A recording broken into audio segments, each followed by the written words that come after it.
Welcome back to the SafePodcast, the show where we untangle real-world complexities of digital governance so you can stay a step ahead in a rapidly shifting world. I'm Jamie Teilmann, and today we're zeroing in on the NIST Cybersecurity Framework, often called the gold standard for organizations seeking not just compliance, but true resilience. In the last episode, we took a look at SaaS sprawl, and maybe we got you rethinking how many apps are running loose in your organization. Here's the next challenge: building trust when nothing and no one can truly be trusted by default. We'll dive into how NIST and Zero Trust work together, why identity has become the backbone of security, and why in 2025, governing who gets access and how is more mission critical than ever. Joining me today is Adil Khan, a leading authority in identity governance and risk management with hands-on insights from the trenches. If you've wondered what practical Zero Trust looks like in action or how to turn frameworks like NIST into real agility and leadership, this episode's for you. Adil, welcome back to the podcast. Let's jump Good to be here, Jamie. Thank you. Let's jump right in. For our listeners new to Zero Trust, can you give me a quick definition before we dive deeper? Yeah, so Zero Trust is something that has been adopted by many organizations and guided by the NIST organization as well. And basically, it's about that nothing can be trusted, no identity, no access. It needs to be verified. Mm-hmm. So yeah, that's sort of the starting point. Okay, great.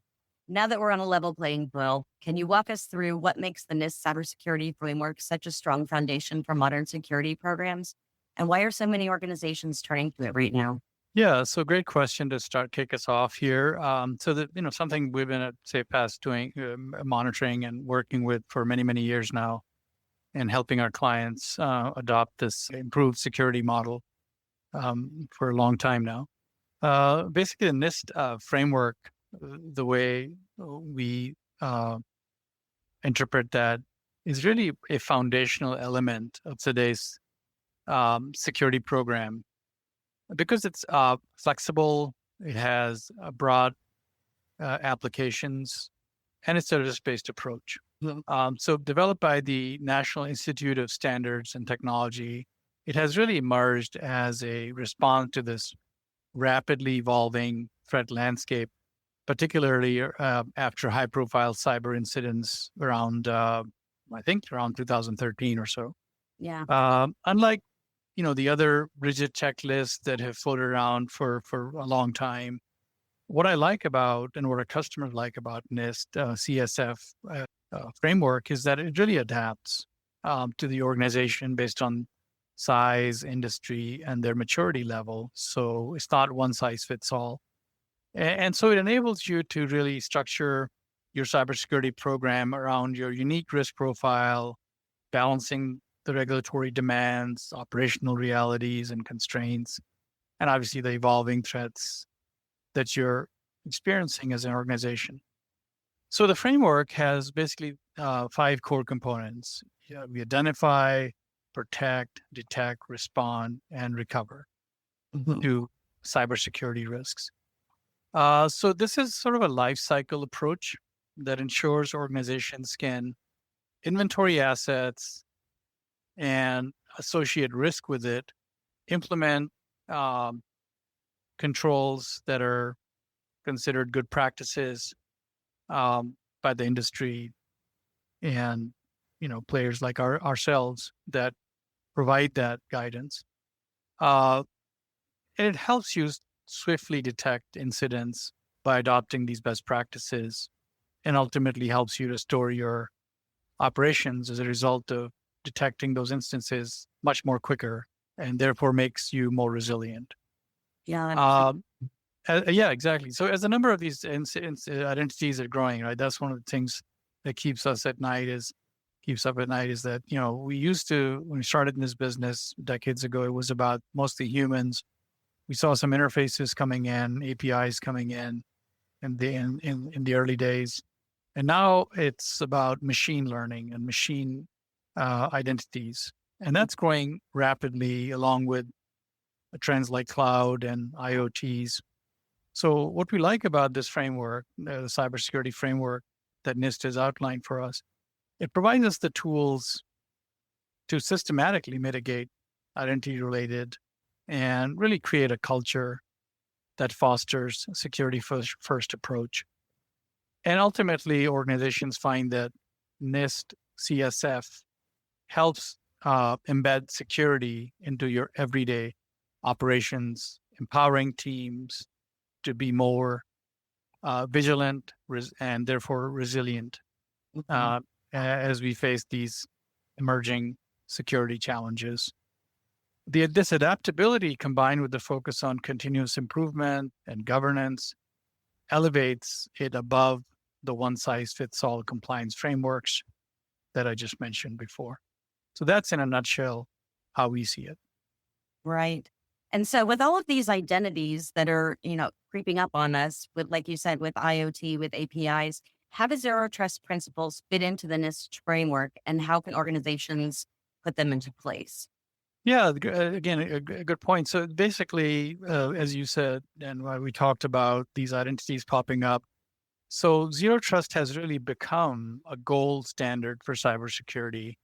And what NIST has provided us is basically a guiding principle and a practical implementation framework that we just touched on. And most notably through a publication called SB 800-207. So would ask the listeners to go and Google that and get the deeper dive on it. The essence, the zero trust is to treat every network system or user as a potential hostile by default, right? And never trust, always verify, like I mentioned in the beginning. With today's architectures that are very distributed, and the parameters have really become much more fluid and open, right? Because they're working in different environments all the time. So that old approach of centralized command and control is no longer effective. And so what we like about the NIST framework for zero trust is that all data sources, all devices, all computing services, such as your cloud applications, your on-premise included, they're all treated as sensitive sources, not just traditional servers and databases like in the good old days, right? And so it covers your entire computing platform, all communication, whether across the corporate LAN or a public Wi-Fi, must be encrypted and authenticated, as an example. Access decisions should be based on dynamic, context-sensitive policies and granted strictly on a least privilege, just-in-time basis. Permanent blanket privileges, once common in the old days of monolithic mainframes, are gone, and they're replaced with this continuous verification monitoring. And that's what we like about the approach that really protects the organization. And that's how we have built the SafePass platform and tools that protect our customers. So organizing this means deploying strong identity and access management tools like the ones we mentioned, and providing robust multi-factor authentication, ongoing measurement of your security posture. That's very important. The NIST framework also encourages organizations to frequently reevaluate access controls and leverage automation for real-time monitoring. By embedding these practices, companies can systematically reduce breaches stemming from credential abuse or lateral movement, which is common in today's dynamic environment. And therefore, they can align also with the regulatory requirements and meet the modern security expectations of their own stakeholders. So I'm going to ask you an Oprah kind of question here. What's the biggest aha moment that customers experience when moving from, let's say, a compliance mindset to real resilience once they've adopted the NIST framework and zero trust principles? Yeah, so resilience, what it means to us is a peace of mind. I think that's the biggest aha moment. I know it's an emotional answer, but we all have that side of our brain where there's a constant trust distrust battle going on in our heads about, what identities do I really trust, what I don't. And I think once you move into this approach of having this, framework that's dynamic, that's proactive, that's complete, you know, you really get that aha moment of peace of mind. So you can really focus on your day jobs. And that's what, at the emotional level, we see our customers respond when they've implemented a solution enabled through SafePass tools and technologies. Right. And with cyber threats evolving so quickly these days, especially with the rise of AI, how can NIST help organizations stay resilient and adaptive instead of reactive? AI is a real challenge. I'm glad you asked this question because, we're all reading the same news every day about the latest AI excitement as well as fears in the industry. I think it is a game changer. We're really excited about AI, and we think it's going to make cybersecurity much more resilient. But it has its own challenges today. So the cybersecurity landscape is becoming more complex, especially with this emergence of AI capabilities. Threat actors are using generative AI to craft highly convincing phishing emails, create deep fakes, for example, launch sophisticated social engineering attacks. And even there are organizations offering on the dark web the ransomware as a service now because it's so popular. Um, so this technology enables criminals to escalate their operations in unprecedented ways.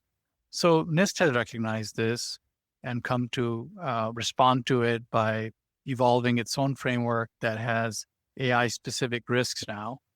It has published a guideline on topics like data poisoning, where attackers manipulate AI model training data, and the theft of proprietary AI models. What sets NIST apart as it is a holistic model, right? And it's sort of a culture-oriented approach to risk management. So everybody participates. It's not stuck in some basement of an IT team's, responsibility. The NIST AI risk framework emphasizes mapping risk throughout the AI lifecycle, assigning clear roles and responsibilities, and prioritizing risks based on both impact and likelihood. And on top of that, at SafePass, we also monitor for risk velocity. Now, this approach, companies are encouraged to go beyond compliance and build really that culture I just talked about of ongoing risk management, proactively monitoring for threats, and responding rapidly to the new attack vectors. NIST bulletins, for example, that we read, share the latest research and trends, letting organizations quickly adjust their controls for a novel attack surface, whether it's cloud, supply chain, or AI. These practices enable enterprises to stay resilient by anticipating threats, deploying adaptive security measures, and learning from peer industries and government advisors as well. Adil, how does the NIST guidance help organizations manage cloud and SaaS security challenges? Yeah, so that's something that is reality of today. Most businesses are running, if not all their business, on cloud. A big portion of it is on cloud, which is enabled through SaaS sprawl that we discuss in our last podcast in much more detail. So it's really transforming the landscape of enterprise risk management and creating a lot of anxiety, all the way from boardrooms to the battlefields. Introducing new complexities such as shared responsibilities between the cloud provider and customer is a challenge, right? Because your data is hosted by a third party, your functions, users are accessing through that data, through that SaaS application. So NIST has addressed this challenge with some core guidance And for those of you that like details, take a look at SB 800-37 publication that gets into much more detail. But it lays out basically the 6 steps for risk-informed approach for cloud environments. So the central to this guidance from NIST is a shared responsibility model, essentially. While the cloud vendor is responsible for securing the infrastructure, so let's say you're running your ERP in the cloud with a vendor, SAP or Oracle, so they'll take responsibility for that component of that. But you are still accountable for securing the data, managing identities, and maintaining configurations that are appropriate to your own risk profile. So keep that in mind. It's a shared responsibility. That's the main message. The framework helps organizations categorize their assets, assigning high, moderate, low risk levels based on your risk appetite and your risk analysis, and then select the right level of controls that match that risk level categorization. NIST further prescribes continuous monitoring and incident response planning, which we're a big fan of, because unless you're monitoring controls continuously in today's digital platform, it's nearly impossible to prevent risk. So automated tools like the ones that we offer on our platform help organizations implement a NIST-aligned controlled framework that's consistent across this multi-cloud network that most enterprise customers have adopted today. Annual audits, regular risk assessments, and close collaboration with providers ensures those controls stay effective as both technologies. So by adopting the NIST strategies, companies gain a structured roadmap for mitigating cloud-related risks and maintaining compliance without sacrificing innovation or scalability. So let's switch gears for a second. How does the NIST framework affect daily workflows? Can you think of any examples? What are you seeing out there? Yeah, so the one that I see a lot of our customers find very useful, and we've gotten we've done some webinars and other customer referrals that find really useful, is the workflow around identity onboarding, offboarding, and so forth. So identity lifecycle management, identity access management, if you want to think about it more broadly. So that workflow gets affected in a very positive way. So obviously we have capabilities on our platform that prevents overprivileged identities from getting introduced into your IT ecosystem by putting controls on the user request process. So every company has a identity request process to provision new identities or new users as they're onboarded into a business, or they change their roles within the organization, or they move on, they're terminated. So all that process has been convoluted for many years. And I think with the controls that we have seen around that workflow, and our customers have adopted, that we have provided to them, enables them to really get back to my point about peace of mind earlier, that no new risk is getting introduced into the digital ecosystem of the enterprise, where you have your crown jewels, your most important assets, right? Information assets. So it prevents that. And I think that workflow is a very direct result of the guidance around zero trust that we have, just talked about based on the NIST framework. Right. If identities are the new battleground, then having a workflow that helps you kind of remove some of the obstacles would definitely be a critical system to have. And so Exactly. how can organizations use the NIST framework to help address supply chain issues and third-party risks? That's a very important part of the framework that, all the excitement of AI and so forth sometimes gets overlooked. But just look at a few years back when we had the infamous, SolarWinds incident with the, technology supply chain. They're a key component of that for many organizations. And it exposed a whole new set of vulnerabilities that are a result of interconnected digital ecosystem. So the NIST framework and its CSF 2.0 update brings supply chain security to the forefront. Risk management now extends well beyond a firm's own boundaries, encompassing the design, development, distribution, deployment, and even disposable of the products that you dispose of and services and so forth, and third parties. So it's all included in the third party the risk assessment as well. It's not just limited to your own organization. That's a great outcome of the lessons we learned from the SolarWinds example. NIST obviously advocates a holistic risk-based approach that we've been talking about so far. So what does that mean to supply chain? That means that organizations must not only just take a look at the technical dependencies of, that's your third party, but also look at financial stability, geopolitical risk, which we're seeing changing very rapidly in the last year or so due to trade wars, et cetera.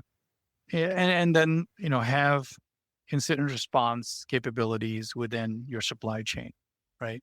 The updated framework introduces new governance functions dedicated to supplier oversight, emphasizing the importance of due diligence and security clauses, such as the requirement for software bill of material, vulnerability disclosures, and response to timeliness within the contracts. What that also means is continuous monitoring of third-party relationships, right? Top-down policies enforced and regular assessments are performed for high-risk partners, especially such as, the current example with overseas chip manufacturing that's been in the news quite a bit. So NIST can help you leverage these tools and policies that organizations can systematically map and monitor and mitigate hidden risks in their extended supply chain. And that's how I think they can safeguard operational risks against threats, but also become more resilient and compliant with regulation. And listeners, if you're dealing with third-party supplier risks, ping us on our socials and let us know your biggest challenges. Adil might tackle them on a future episode. Sounds good. And so why is identity governance and certification so critical for cybersecurity today, and how does NIST reinforce this priority? Yeah, so cyber, it's such a central part of what we do today, what our clients need today is is definitely a critical part. So identity has become the modern security parameter. As every user, application, and device presents a potential access point, right? So with this explosion of both human and non-human identities, especially due to AI, cloud, and other automation, RPAs, for example, robust identity governance is now critical more than ever, right?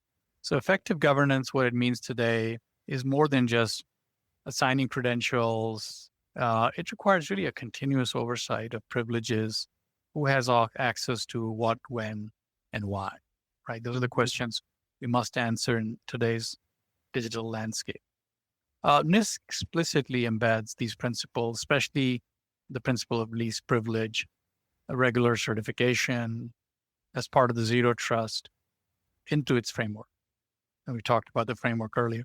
The companies must ensure that access rights are tailored to job roles and immediately revoked when no longer required, minimizing privilege creep and removing obsolete credentials, which is such a pain for most of our client organizations when we engage with them to help them resolve this. Regular reviews mitigate this insider threat, which research has shown, by the way, are responsible for many, and if not the most amount of damage and breaches is based on this, whether from malicious intent or accidents as well, right? So that's the key component of this review process. NIST additionally supports alignment of with global regulations such as GDPR and HIPAA, etc., by mandating strong audit and documentation to access and authorization. Identity orchestration, automation, and multi-factor authentication round out the comprehensive approach. By following NIST's identity management guidance, organizations can build a more resilient, auditable, and secure environment, one where risk poses less threat to every identity and it is continuously monitored and controlled. And how does aligning identity certification and role management within its framework help organizations move beyond compliance and really gain cybersecurity resilience? Yeah, I think that's a great question because it's really about not just checking the boxes. And that's how I feel about compliance many times when companies come to us and they're just looking for a box to check. And that's okay. We can certainly achieve that. But I think if you really want to earn the trust of your stakeholders, your customers, your employees, your suppliers, you really need to take that broader approach. And so achieving true cybersecurity resilience goes well beyond minimal checklist of compliance. NIST champions an ongoing, systematic, and integrated approach where frameworks like CSF 2.0, anchored in identity, roles management, and zero trust, become the habitual practices rather than a one-off project that you do and one and done, as they say. As organizations weave these principles into their culture, they move from just preventing identities to bounding, recovering from, and adapting to them. So that's where I think that we can align identity certification and roles management. Great. Now I want to zoom out for a second. What changes when security becomes a company-wide value and not just the IT team's job? Yeah, I think that is really the outcome of taking on this journey with the framework we've been talking about today. And I mean, a single word is resilient, right? I think we've talked throughout the podcast today. So I think organizations ultimately become more resilient because their culture, people get involved, as we've been saying, everybody's involved in protecting the company that produces benefits for us in our communities, right? So that's where, in a single word, they become more resilient. And looking ahead, how can enterprises use the NIST framework to move from compliance-only thinking, as we've been talking a lot about today, into true cybersecurity leadership among AI, multi-cloud, and rising risks and threats? Yeah, no, I think that's a great question to sum up our discussion. So basically, if you think about the true cybersecurity leaders, organizations that are really trying to not only fill out a checklist, but really have the intent to build the trust with resilience. These organizations typically get rid of the checkbox mentality where security is a little more than a hurdle to clear for auditors, and instead embrace this proactive risk-based approach that we have discussed here today as a core value, right? A principle, guiding principle that's embedded into the DNA of the culture. The NIST framework gives actionable steps for this shift, that some of which we've talked about. Inventorying critical assets, conducting frequent risk assessments, and prioritizing preventive, not just detective controls. Leadership means staying ahead of the attackers in this context by leveraging continuous subscribing to threat intelligence, performing regular penetration tests, as an example, updating controls as new vulnerabilities are discovered, encouraging cross-functional involvement across IT, legal, HR, and your frontline management teams to really build a culture of security that permeates the organization. Ongoing training, process automation, and swift incident response sort of completes that picture. So with AI, multi-cloud, and attack surface expanding, This approach is rooted in NIST recommended practices, and it helps organizations withstand and recover from attacks. It also helps them build trust with their customers and partners. So cybersecurity leadership becomes not just a defensive necessity, but a differentiator and enabler of innovation. By operationalizing the NIST framework, any company can build habits that last, setting the standards for their industry. Adil, it's been great speaking with you today. That's all the questions we have for this episode. And that brings us to the end of the Safe Podcast for today.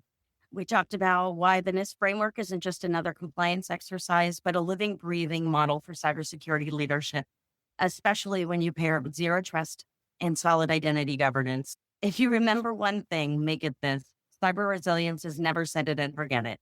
It's about continuous improvement, keeping your culture sharp, and making sure your guardrails adapt as fast as your threats. And next time on the podcast, we'll discuss more AI risks and safeguards that you can put in place to stop them. Get ready for real-world stories that go beyond theory. If you're finding value in these conversations, subscribe, share, and send us your questions. Thanks for listening. And as always, stay informed, stay safe, and I'll see you on the next one.